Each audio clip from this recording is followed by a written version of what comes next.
Naam, karibu tena mtazamaji, unatazama taarifa za KTN leo. Taswira ya siasa nchini imechukua mkondo mpya kufuatia maafikiano ya ushirikiano kati ya Rais William Ruto na mwenyekiti wa chama cha KANU Gideon Moi. Uamuzi wa mahasimu hao wa jadi siasani ukiwapata wengi kwa ghafla na kuibua maswali mengi kuhusiana na athari za matokeo ya maafikiano hayo kwa mstakabali wa siasa hasa za mwaka 2027 na hata baada ya uchaguzi mkuu. Jeff Kirui na kina cha taarifa hii. Wanasema ndugu wawili wapiganapo chukua jembe ukalime, msemo ambao labda unafafanua usuhuba mpya kati ya mahasimu wa jadi siasani Rais William Ruto na mwenyekiti wa chama cha KANU Gideon Moi, ambao wameweka kando tofauti zao na kuafikiana kuwa na ushirikiano unaotoa mustakabali wao wa kisiasa. Mimi ndio nimetafutana na Gideon, nikamwambia Gideon, tafadhali, yeye mnanielewa? Yes. Ili KANU sasa iwe part of the government of Kenya. Hatua ambayo imeonekana kutikisa na kuyumbisha mawimbi kwenye ulingo wa siasa, sio tu kwenye ngome ya wawili hao ya bonde la ufa, bali pia kwenye mtazamo wa siasa za mwaka 2027. It's basically perception, psychological.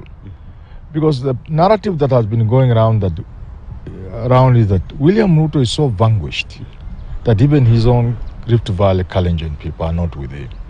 So the moment you bring Gideon Moi on board, you bring an end to that narrative, which is very important in politics.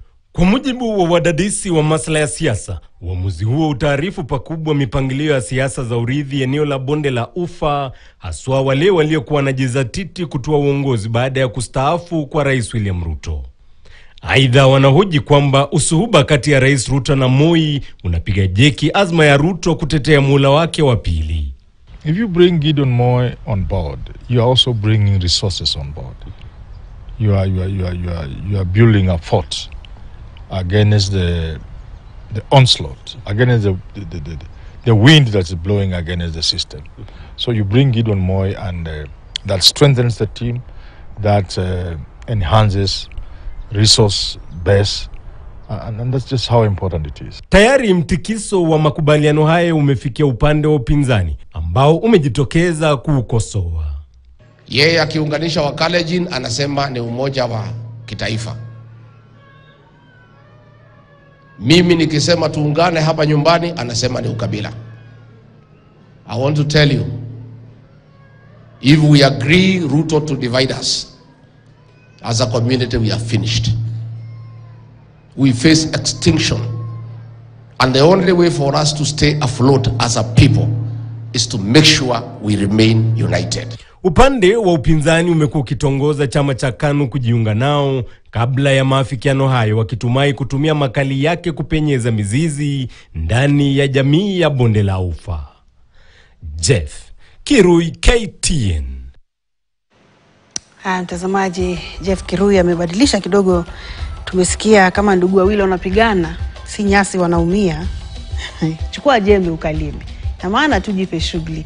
Mtazamaji, tupate mapumziko mengine mafupi, na muona mwenzangu Davis Mberi ya upande wa pili wa studio akiwa tayari kwa ajili ya taarifa za spoti. Usiende mbali.